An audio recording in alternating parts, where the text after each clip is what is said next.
Non-stop, non-stop, abol tabol. Non-stop, non-stop, abol tabol.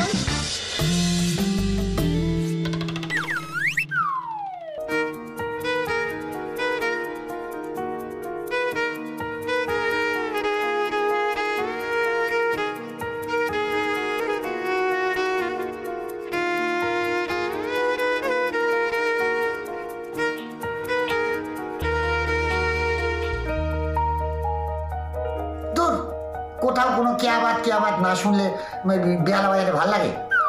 গোপালকে phone করি, হ্যাঁ ও একটা মজার গল্প বলুক আর আমি নেপথ্যে আবহ সঙ্গীত বাজাবো।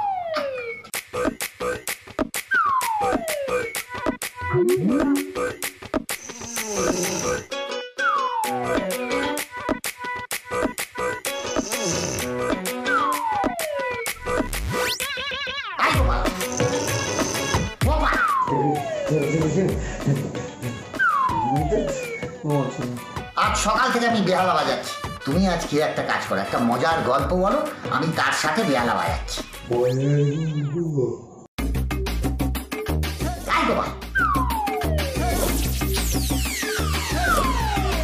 এতে অবাক হওয়ার কি আছে? আমি কি সচিন তেন্ডুলকরকে বাজাতে বলেছি? যে যেটাই বিখ্যাত সে একটু ভাবি। এক মিনিট, এই লকডাউনের বাজারে তোমার তো আর স্যালারি কাটা যাচ্ছে না, তাই তো? তাই মাথাটা একটু খাটাও, একটা ছোট্ট, খুব ছোট্ট ননভেজ জোক বলো। একটা ননভেজ জোক পারবো। বলি, মহারাজ কৃষ্ণচন্দ্র মটন রোল খেতে খেতে দাওয়া খেয়েছেন, শেষ। কি? আবার বলো। মহারাজ কৃষ্ণচন্দ্র মাটন রোল খেতে খেতে দাওয়া খেয়েছেন। এটা ননভেজ কোথায়? আমার যে মাটন রোলটা, ওটা তো ননভেজ। আর জোকস? মহারাজ কৃষ্ণচন্দ্র দাওয়া খেয়েছেন। আমি একটু সরল সাদাসিধে বলে মস্করা করছো গোপাল। বিয়ের পর সব হাসি ফুরিয়ে গেছে বলে এই মার্গি গন্ডার বাজারে আমি একটা ভাঁড় রেখেছি একটু হাসবো বলে। আর তুমি কতদিন টেবিলকে দেখেনি বলুন তো? একবার সেই কথা ভেবে দেখেছেন? মনটা আমার একদম ভালো। তোমার বউ সাক্ষাৎ লক্ষ্মী, আহা কি রূপ।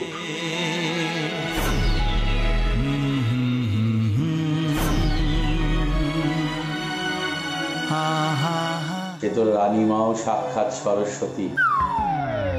আহ কি রূপ। তোমার বউয়ের চোখ দুটো দেখেছো? আহ টলটলে দিয়েছি। সে তো রানীমা যখন হেঁটে হেঁটে চলে যান তখন মনে হয় একগুচ্ছ নকুর ঝনঝন ঝনঝন করে বেজে উঠে। হ্যাঁ, তুমি আমার বউ হাঁটলে তার পায়ের আওয়াজ শোনা? কি করবো মহারাজ, রানীমা হলেন আমার শ্রদ্ধেয়া, সেই জন্য আমি মাথা নত করে থাকি। তাই নুপুরের রিনিঝিনি ঝিনিটাই শুধু আমি শুনতে পাই মহারাজ।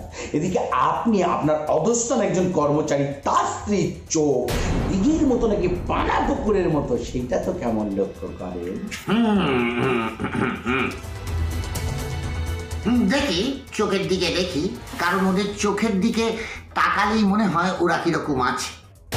তোমার বউয়ের চোখ যখন জলে টলটল করে তখনই মনে হয় তুমি ওকে দুঃখ দাও। কি করবো মহারাজ, যদিও আমার জীবনে সব কিছু তার পায়ে আমি সঁপে দিয়েছি মহারাজ, তারপরেও যদি সে সুখী না থাকে মহারাজ, তাহলে দুটো কারণ। এক, আপনি আমাকে বেতনটা ঠিক মতো দেন না। দুই, মেয়েদের মন পাওয়া খুব শক্ত মহারাজ, মনের গভীরতা বোঝা খুব কঠিন। দ্বিতীয়টাই ঠিক গোপাল, রাজা হয়ে এত কিছু দিয়েও ওদের আমি মন পাইনি। শান্তি নেই, শান্তি নেই গোপাল, কোথাও শান্তি নেই। रोना धोना छोड़ छोड़ दे हमसे नाता तो। এই দেখুন মহারাজ, আপনি আবার কান্নাকাটি করছেন কেন? আপনি কান্নাকাটি করলে আমার মন খারাপ হয়ে যায় না? কান্নাকাটি করবেন না মহারাজ, মা করোনা দিব্যি শান্তি আছে, শান্তি পৃথিবীতে বিরাজমান, শান্তি ছিল, আছে, থাকবে। আলাপ করবেন? বলো কি, তুমি ভান না জাদুকর? শান্তির টাকা পাবো? আপনি যদি বলেন তাহলে এক্ষুনি হাজির করব। এসবে আবার অনুমতি লাগে নাকি? প্লিজ শান্তি দাও। তাহলে ঠিক আছে, আপনি একটু হোল্ডে থাকুন। নমস্কার শান্তিলাল বাবু, নমস্কার। আরে নমস্কার নমস্কার গোপালবাবু। কিনি এনাকে গিয়ে আমি চিনি? ওনাকে চিনতে পারলেন না? উনি তো সেই মহামহিম মহারাজ। মহারাজ? কোথাকার মহারাজ? বলতে আমরা একজনকেই চিনি, আমাদের সৌরভ গাঙ্গুলি। কি এই লকডাউনের বাজারে কি সব গপ্প দিচ্ছেন বলুন তো? আরে না না, ইনি সত্যি Krishnachandra, the king of Krishnanagar, Maharaj Krishnachandra. ও কৃষ্ণচন্দ্র বাবু, ও মহারাজ, একটা কথা বলবো? বলুন। আপনার নিবাস কোথায়? শোনা বেহালার। আচ্ছা, ওই চত্বরে কি কোনো মধুর দোকান নেই? মানে জন্মের সময় কি কেউ আপনাকে মধু দেয়নি? কি বাঁচখাই গলা বাবা। তারপর আবার আপনার নাম শান্তি। কি করে বলি বলুন তো রাজামশাই, জন্মের পর মা মধু দিয়েছিল কি দেয়নি। তবে জানেন তো, এই গলাটার একটা সুবিধা আছে, অসুবিধের থেকে সুবিধা বেশি। যেমন ধরুন, আমার ছেলে যখন ছোট ছিল, যখন পড়তে চাইতো না, তখন একটু গলাটা ভারী করে বলতাম, যাও পড়তে বসো, ব্যাস সুসু করে চলে যেত। বাজারে গিয়ে জিনিসপত্রের দরদাম করতে গেলে না, এই গলাটা হেভি কাজে লাগে। তবে একটা বাঁচোয়া, ওই আপনার মতো জালি মধুকে ছুটো মার্কা গলা হওয়ার থেকে মধু ছাড়া এই গলা অনেক কাজের দাদা। ছাই, বিয়ের আগে আমার গলা ওই রকম বাঁচখাই ছিল, কিন্তু তারপর তার গলা আমার দ্বিগুণ জোরে চেঁচাতে লাগলো, আর আমার গলা কেমন যেন মিলিয়ে গেল। দেখুন মহারাজ, আগে আপনি স্যাক্সোফোন বাজাতেন, এখন আপনি বাঁশি বাজান। এইটাই শুধু পার্থক্য। একটা বড় জিনিস, আপনি কিন্তু সঙ্গীত চর্চাটা ছাড়েন। আপনার স্ত্রী নিশ্চয়ই মৃদু ভাষিনী। মৃদু ভাষিনী?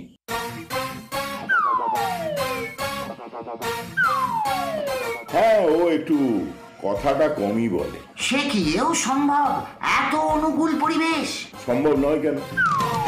আমার স্ত্রী আমার দিকে তাকালে আমি নিজেই চুপ করে যাই। দেখলে গোপাল, এর অবস্থা তোমার আমার থেকেও খারাপ। নামেই শান্তি। হ্যাঁ মহারাজ, শুধু শান্তি কোথায়, সঙ্গে আবার একটা লাল আছে না। তাছাড়া মহারাজ একটা কথা ভাবছেন না কেন, রেড জোনেতে আবার শান্তিটা কিসের? বাদ দাও বাদ দাও, হিসেব করে দেখো, তোমার আমার থেকে ভালো আছে। বউয়ের সাথে আছে, একা তো আর কোনো কাজ করতে হচ্ছে না। আচ্ছা শান্তিবাবু, একটা কথা বলুন না, সত্যিকারে বলুন, এই যে লকডাউন, আপনি সব থেকে বেশি কোনটা বাসন মাজা নাকি ঘর ঝাড়তে? পরশু না, মানে আমাদের এই পুরো বেহালা চত্বরটা না এমনিতেই মশার জন্য চিরকালই বিখ্যাত। তো সেক্ষেত্রে বাসন মাজাটা একটু চাপ আছে।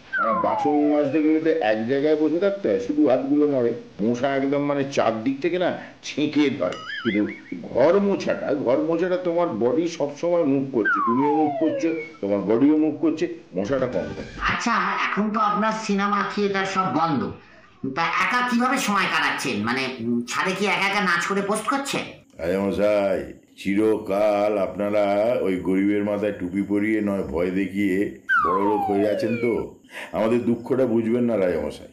এই যে আমাদের টেলিভিশন ইন্ডাস্ট্রিতে, সিনেমা ইন্ডাস্ট্রিতে এই আর্টিস্ট, টেকনিশিয়ান, সাপ্লায়ার, তার সঙ্গে আরো আরো আরো স্ক্রিপ্ট রাইটার, প্রোগ্রামার, কত মানুষ কাজ করে জানেন?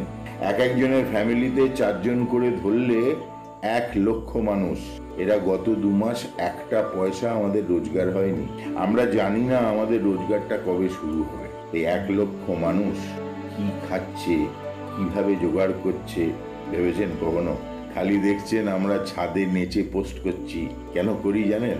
এই আমাদের সাধারণ মানুষ, দর্শক যারা আমাদের ভালোবাসেন, তাদের পাশে যদি আজকে দাঁড়িয়ে বলতে পারি যে ঝড় থেমে যাবে, চিন্তা করার কিছু নেই, একদিন সুসময় আসবেই, তাহলে তারা একটু মনে বল পান।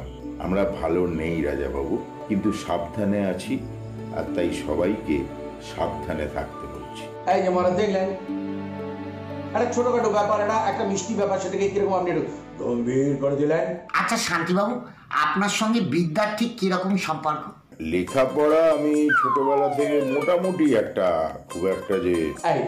আমরা এতদিন ধরে শুনে এসছি কি যে অভিনেতাদের জন্য ইশারাটাই যথেষ্ট, কিন্তু আপনি তো বুঝতেই পারলেন না, এ বিদ্যা সে বিদ্যা নয়। কাহানির কাহিনী একটু বলুন না শুনি। কাজের অভিজ্ঞতা বলতে গেলে সেই মানুষটার সঙ্গে কাজ করার সৌভাগ্য আমার হয়েছে।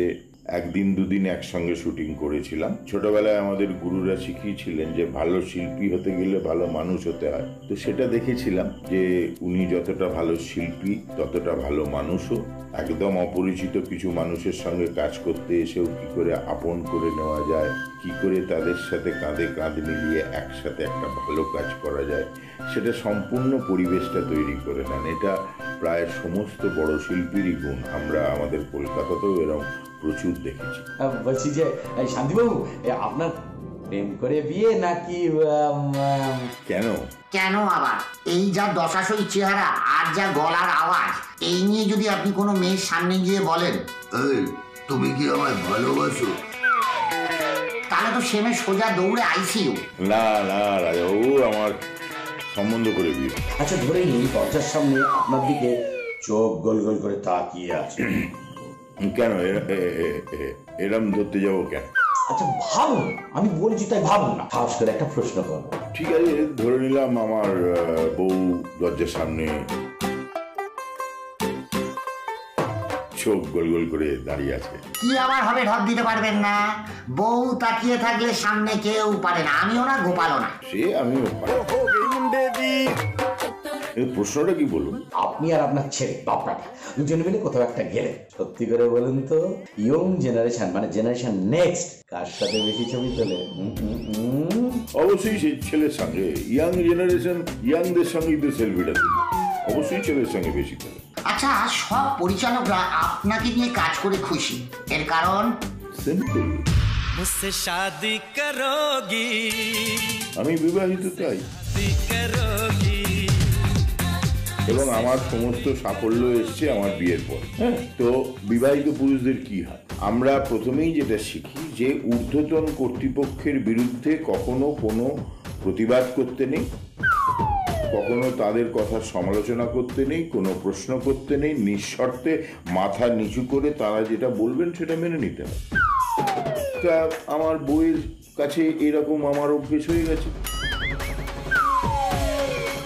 আমি সমস্ত ডিরেক্টরদের কাছেও তাই মাথা নিচু করে তারা যা বলেন আমি মেনে নিই, সেই অনুযায়ী কাজ করি। শুনেও শান্তি। দাদা, এই লকডাউনের বাজারে আমার বড় ফাঁকা ফাঁকা লাগছে।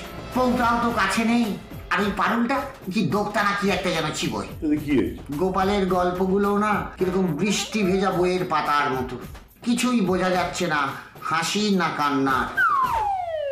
দাদা, একটা কবিতা শোনাবে? পারস্পরিক পিঠ চুলকানি, তুমি আছো আমি আছি, জীবন মানেই দেওয়া নেওয়া আর অলিখিত কানামাছি। আমি লিখে দেব তোমার প্রতিভা 100 বছরে হয়, তুমি লিখে দেবে আমি কি বস্তু তাহা বলিবার নয়। গিভ অ্যান্ড টেক পলিসি থাকলে দরকার নেই কারো, দুজনে উঠবে, আমি দেব আর তুমি যতটুকু পারো ততটুকু দিও, তাহলে জমবে ফেয়ার এবং প্রিটি। এভাবে আসবে ট্র্যাজেডি এবং মহান সেলিব্রিটি।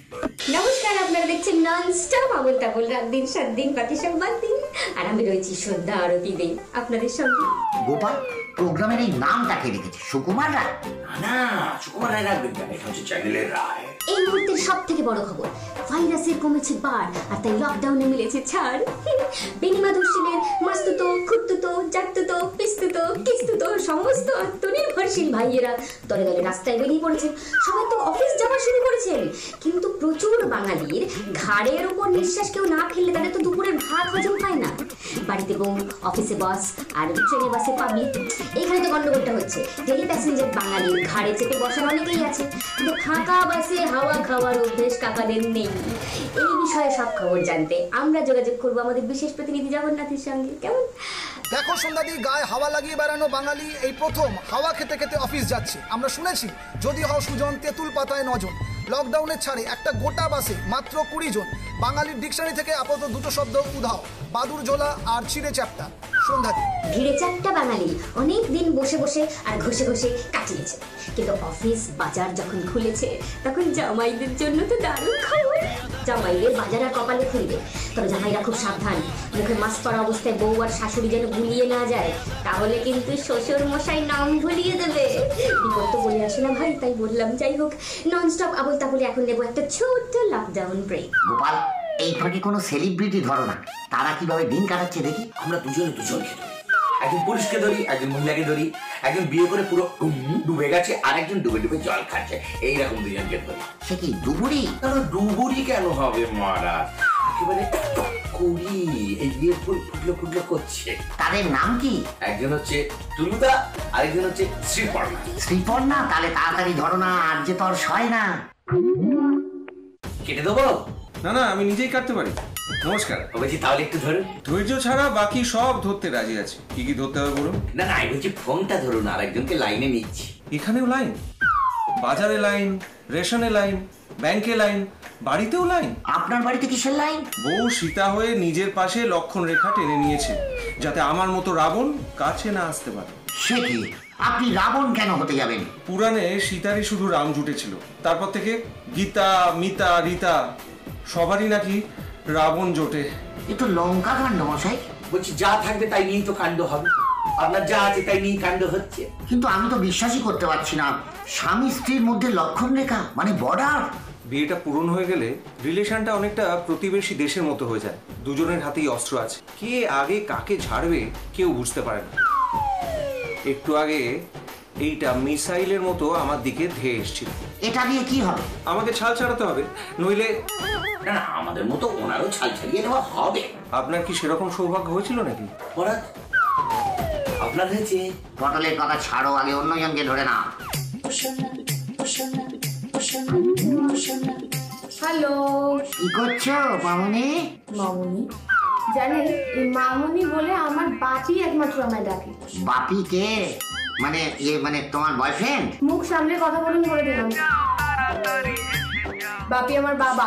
মহারাজ আপনি জানেন না কিছু। মহারাজ ব্যবস্থা, আজকাল অনেকে বাবাকে বাপি বলে ডাকে। বাপি বাপি ডাকে, তাই বলে নাম ধরে ডাকবে বাপি? বাবা ওনার নাম বাপি কে বলেছে আপনাকে? আপনি কেন বুঝতে পারছেন না? বুঝতে বাপি বলে ডাকে। ঠিক আছে ঠিক আছে, ভাগ্যিস আমার বাপি বেঁচে নেই। তা আপনি কে? উনি বয়সে তাজা, আমাদের রাজা, দ্য কিং অফ কৃষ্ণনগর, মহারাজ কৃষ্ণচন্দ্রের জয় হোক। উনি রাজা মিস্টার কালাচাঁদ বাবু, রাইট? এসব বলো না, উনি কালাচাঁদ বাবু কেন হতে যাবেন? কৃষ্ণ মানে কালো আর চন্দ্র মানে চাঁদ, ওই কালো চাঁদ থেকে কালাচাঁদ, একই তো হলো। এই এরকম বলবেন না, ও যত একটা মহারাজ।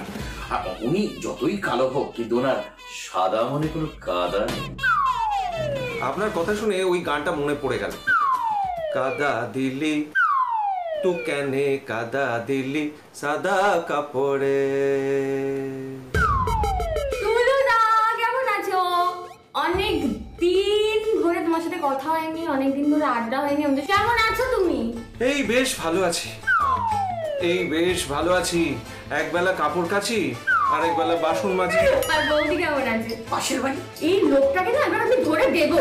গোপাল, তুমি সবাইকে নিজের মতো ভেবো না। তোমার বৌদি পড়ায় তো, তাই অ্যাপে ক্লাস নিতে হচ্ছে। লকডাউনে বৌদি আপে, আমি ডাউনে। এটা সংসার না লোকাচ্ছেন। শ্রীপর্ণা, তুমি ছাদে কি করছো? এখন তো আর কোথাও ঘুরতে যাওয়ার জায়গা নেই, বাড়ির মধ্যেই বারান্দা, ছাদ এইসবই ঘুরে সময় কাটাচ্ছি। আর ওই দেখুন গাছগুলো, একটু গাছে জল দিচ্ছি, সুন্দর করে বারান্দায় দোলনায় দোল খাচ্ছি, এইসবই করছি। পাশের বাড়ির কারোর সাথে টুকি টুকি খেলছো না তো? আপনিও তো দেখছি একই রকম, একদম কালাচাঁদ। আমি যা করি আমার বাপিকে বলে করি। বিয়ের আগে সব বউই বাবা যা বলতো তাই করতো, আর এখন মা যা বলে তাই করে। মা মেয়ে এক কাঠটা আর আমরা ভোকারটা। একটু একটা কথা আপনি জিজ্ঞেস করি, আমাদের রাজামশাইয়ের বিয়ে যেমন এই যুগ সে যুগে না, ডাইনোসরের যুগে হয়েছিল না, আপনার বিয়ে তো সেই ডাইনোসরের যুগেতেই হয়েছিল। এই সংসারটা সম্পর্কে আপনি কি বুঝলেন বলুন তো? সংসার মানেই লন্ড্রি। আমরা কাপড়, স্ত্রীরা স্ত্রী, একটু কোচকালেই ভিজিয়ে একেবারে আয়রন করে দেব। আচ্ছা, সবই কি মেয়েদের দোষ? আমার মতে কিন্তু সংসার মানে দেয়া নেওয়া, মানে গিভ অ্যান্ড টেক। ঠিকই বলেছো, মেয়ে মানে শুধু টেক। ও হো, আর ছেলে মানে কি জানেন? শুধুই মিস্টেক। আর গিভ? গিভ মানে দেওয়া, শাড়ি কিনে দেওয়া, গাড়ি কিনে দেওয়া, এটা কিনে দেওয়া, সেটা কিনে দেওয়া, ঝাড় দেওয়া। আরে বাবা, কত কি দেওয়ার আছে। আর কি কি দেওয়ার আছে? আগে বিয়ে করো, তারপর বুঝবে কি কি দেবে, কখন কখন দেবে, না দিলে কি হবে। দেবার জিনিসের কি আর অভাব আছে মামুনি? এবার বলো, তোমার কেমন বর পছন্দ? আগে আমি ভাবতাম আমি ডাক্তারকে বিয়ে করবো, আমার ডাক্তার বর চাই, কিন্তু তারপরে আর এত ধৈর্য আমি রাখতে পারলাম না। কিসের ধৈর্য? আমি ফুলসজ্জার রাতে ঘরে আলো বন্ধ করে বসে আছি, আর তখন আমার ডাক্তার বর এসে টর্চ জ্বালিয়ে আমায় বলবে হাম করো, জিভ বার করো। সে সে ঠিক, এত অপশন থাকতে ডাক্তাররা যে কেন জিভ বার করতে বলে? ওনারা বোধহয় এটা বিশ্বাস করেন, জিভে প্রেম করে যেই জন সেই জন সে বিষে ঈশ্বর। ডাক্তার তো ক্যান্সেল হলো, এবার কাকে বিয়ে করবে বলে ঠিক করলে? তারপরে ভেবেছিলাম টিচারকে বিয়ে করব, কিন্তু ফিজিক্যাল এডুকেশনের টিচার ছাড়া অন্য কোনো টিচার চলবে না। ফিজিক্যাল এডুকেশনের টিচার হলে কি সুবিধে? ফিজিক্যাল এডুকেশনের টিচার তো প্রথমে দরজা আটকেই বলবে 1 নাম্বার ব্যায়ামের জন্য প্রস্তুত। আমি তো কবে থেকেই প্রস্তুত হয়েই বসে আছি। আর নাচের টিচার হলে? নাচের টিচার মানে তো তেরে তাক। বন্দুকের তাকটাই তো আসল। বন্দুকের তাকটা ঠিক থাকলে তো বউ আখ মারবে। নিয়তির কি পরিহাস, ভাগ্য যখন আমাদের মারে তখন বউ আখ মারে। এই দারুণ গান মনে করিয়েছেন টুলুবাবু, এমনই একটু হবে নাকি? আখ মারে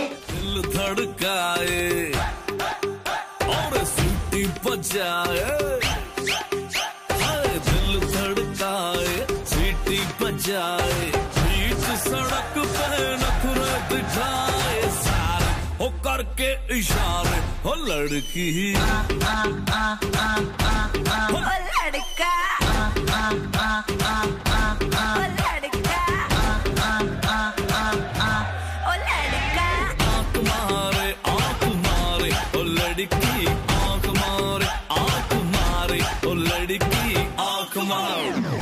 তুই তো ভালো চোখ মারতে পারো, দেখো আবার শুভ দৃষ্টির সময় চোখ মেরো না। চোখ মারলে না আমি শুধু বরের দিকে তাকিয়ে চোখ মারবো, পুরোহিত মশাই দিবে না।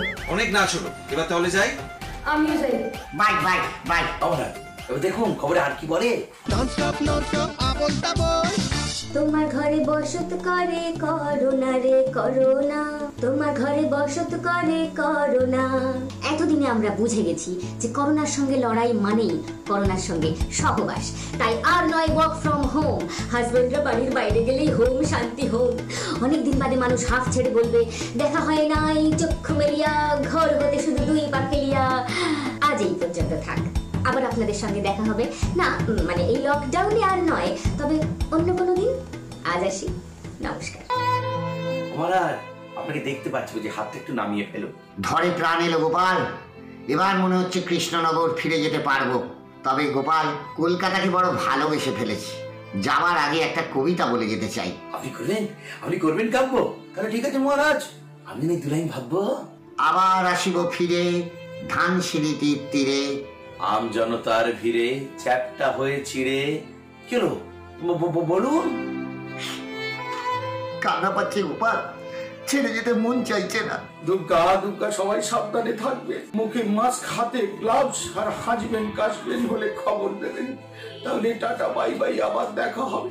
ভালো থাকবেন, সাবধানে থাকবেন।